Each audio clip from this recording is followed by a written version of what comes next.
Can you imagine turning down a meeting with a major donor because they're only available after 5 p.m.? What if they're located across the globe? Are you going to schedule calls with them on your time zone, even though it's inconvenient for them? I hope not. The fact is, as a major gift officer, you have to make some accommodations for your donor schedules. And that means your organization should be making accommodations for you too. On today's episode, I've invited my colleagues Karen Kendrick and Lisa Robertson for a conversation where we make the case for allowing MGOs more freedom and flexibility in their schedules. Welcome to the podcast today. I'm Jeff Schreifels, and today I've invited Karen Kendrick and Lisa Robertson to join me.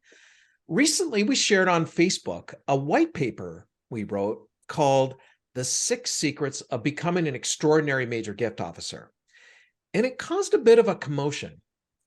One of the secrets that got the most attention and some pushback from some MGOs was our assertion that major gifts is not a 9-to-5 job.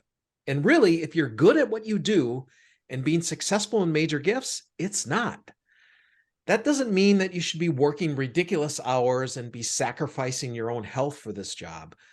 But I was taken aback by some of the negative comments from frontline fundraisers. So I wanted to talk about it. Now, there's a lot to discuss here, but before we get too far into it, Karen and Lisa, why don't you introduce yourselves? Thank you, Jeff. I'm Karen Kendrick, Senior Director of Learning here at Veritas. Been here 12 years. Love the Veritas work. There's this wonderful combination of systems and structures and data-driven with relational fundraising. And I think the balance of the two allows us to really have those meaningful connections and relationships with donors. So I love this work.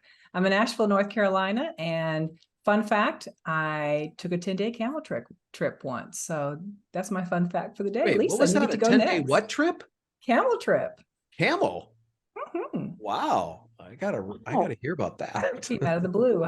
It's been a while. Lisa, you're next. I don't know what to say now. I don't know if I have a fun fact.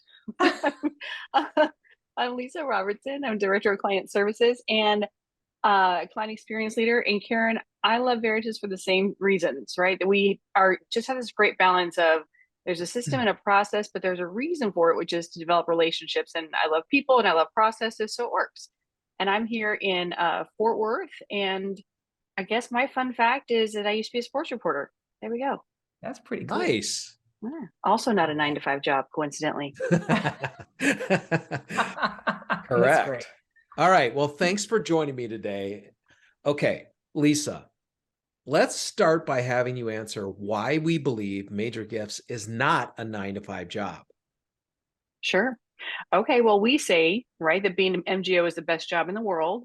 And what that looks like is it's taking that fun, hard work and putting the hours and then adjusting for the sake of our donors and for the MGOs, because donors are real people. They have busy lives, and our typical office hours may not be when they're working or volunteering or scheduling appointments or running errands, or it is when they are. And so we got to adjust. This is our job, right? It's not theirs. And so it's important to have that availability that works with their schedule and not just our office schedule. And also we need to adjust to fit our organization's breadth. I mean, let's remember that some of our fundraisers work across time zones. That's right. Okay, all of that is really important, but being available in this way is challenging if management and the culture don't support this approach. And Karen, what does it look like when organizations don't value this and structure an MGO schedule with this in mind? Yeah, thank you, Jeff. I think it's this expectation that if you're a good employee, that you're in the office 8 to 5, and you're also told to meet with donors when they can. And so there gets to be this crazy expectation. There's no time given back for those evenings and early mornings and weekends that fundraisers end out spending with donors. So that leads to massive burnout, exhaustion, not feeling valued. I have to share, Evan Wildstein and T. Clay Buck just did this adorable, wonderful example of what that looks like and feels like and sounds like. So I'm going to quote them. This is from LinkedIn. Yeah. So Evan said, once had a boss tell me in the same conversation that I shouldn't hold myself to traditional office hours while also encouraging me to make more face time in the office. Luckily for me, I discovered the multiverse and was able to accomplish both by finding my multiversal doppelganger. So thank you. And then Clay replied, I was reprimanded once for spending too much time in the office engaged in passive fundraising like crunching data, writing copy, submitting grants, and making phone calls. A month later, I was reprimanded for never being in the office. Nobody knows what I'm doing, and we are having to make decisions without you. So please, what is the source of said doppelganger? So I just thank you for your humor, guys. But yes, that really tug and pull, and there's not clear expectations and not looking at the reality. And so the cost is, not only losing your fundraisers, but the relationships with your donors and future revenue. Yeah, I know. I mean, if we're going to say that this is not a 9-to-5 job, then managers have to be flexible, because you can't expect your fundraisers to be working early, staying late, traveling, and then not allow the adjustment to kind of balance out their work, or else they're going to be burned out. So, Yep. Lisa, what does it look like when this is actually done well? Well, when it's done well, there's this level of trust and accountability, right? And so if we're managing by objectives, then we're looking at something a little bit different, which is, are the fundraisers working a plan? And for major gift officers, what we mean is we have this caseload of qualified donors, and they are relationally qualified, I should say, and they're tiered. So the top donors get the most time and attention. Do they have goals set? Are they building relationships? Are they talking about impact? Are they learning passions? Are they asking for gifts? And if they are, then they should have the freedom to adjust their schedule to do that in a time that works best for the donors and give them some balance in life. So we know that that's how it should work. And I know, Karen, you have a story when, that kind of didn't quite go that way. Yeah, so this isn't, one example is I used to work with a fundraiser and manage them, and we had a plan for the donors. This fundraiser was out at all the major community events and associations, because this fundraiser really loved making those kind of connections and was not working her plan. So that's not what we're talking about. We're not talking about prospecting and doing those kind of things out in the community. We're talking about out being seen, connecting with donors when they're available outside that 8-to-5 time zone. Yeah. So Lisa, what do leaders need to do to create a culture that supports that flexibility for MGOs? Yeah, well, I think it starts with setting the expectations for the MGO and the staff. Like, I used to tell my staff that I didn't actually want our fundraisers in the office all day, right? Because if they were there 9 to 5 daily, I was concerned that either they were not connecting with donors, or they were going to drive themselves into the ground, because we had evening events and weekend events. And so for the MGO, there's this accountability, right? Like Karen was talking about, there's a plan. You've got to be working it. We can't control the results, but we can control the work we put into actually executing that plan. And then for the office staff, I think it's just really important to make clear that trust extends to all the employees, and just reiterate the value of taking care of the donors. Because when we talk about a culture of philanthropy, we say that everyone's responsible for the donor. Well, that includes establishing this norm that the MGO may work on odd hours to do so. And that's really to benefit the donors, which benefits the organization, which benefits everybody in the office. So it really needs to be about that as well. Yeah, I think too, Lisa, I love that, is we have new expectations to set, right? So what are those unspoken rules around, how are we out of the office? How do we make up for that time? What does that look like? Everybody understanding what that means and what it's about, because I could see other people in the organization feeling jealous of the fundraiser who's out hobnobbing with donors and never at work. So, what is the turnaround expectation on emails? Like, what does communication look like? And to really speak to that. It's not sort of you say this once and it's done, because you're going to have some fundraisers that maybe take too much advantage, some that don't take enough. And so you've got to keep massaging and working with that proper balance between self-care and them having some breaks from all the extra time, but also getting the work done. Yeah.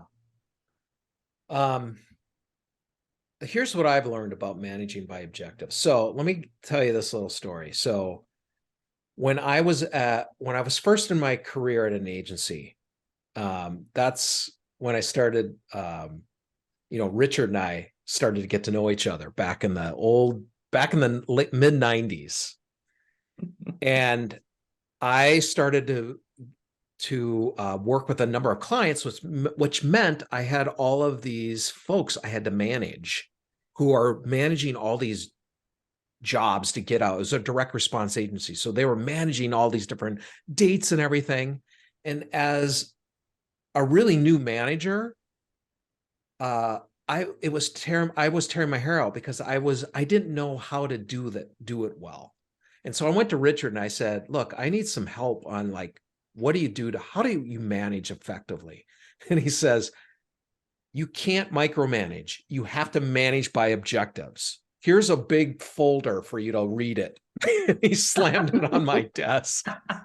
And so I had this big folder that said managing by objectives. But I read it because I was motivated because I wanted to manage correctly and I felt like I was failing. And the big point around managing by objective is that you and the people that you're managing, you have a clear idea of what their goals are, how they're doing it, and you allow people, whatever process they have, it may not be the process you'd want exactly, but if they meet the objective or exceed those objectives, does it matter if they do it this way or that way? The matter is, did they do it well and did they get it done?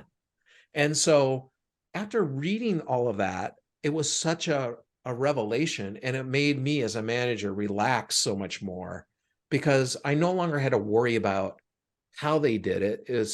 I worried more about, did they actually get it done? And that's what I managed to, not, did they do it this way or that way, or, what a micromanager would do. And it was so amazing to be able to do that. And the people around me flourished and they didn't hate me as much because I wasn't micromanaging. I mean, it was like, wow, Jeff, you've changed. And I said, that's because I read this big folder that Richard slammed on my desk. But, it was a revelation for me as a new manager to be able to manage by objectives versus managing the process on how people did things. So it was so helpful to me. But so Karen, I want to ask you, what is the impact if leadership doesn't create a schedule that's flexible for MGOs? I was remembering a conversation a number of years ago with folks from the American Cancer Association. And they were saying, our worst, we're looking at the impact of people leaving. That has such a huge impact on revenue because it takes, a while to really qualify a caseload, have donors that will talk back to you and build those relationships. And like 2 years in is like when you're really humming and there's big transformational opportunities. And so how do we retain the great people that we have? So it's not only are we not able to meet donors where they need us, but also not retaining folks is just taking off the table all kinds of potential with revenue as you go along the way. And so, it's interesting too, because of the pandemic. Not only have we said this for a long time, it's not a 9-to-5 job.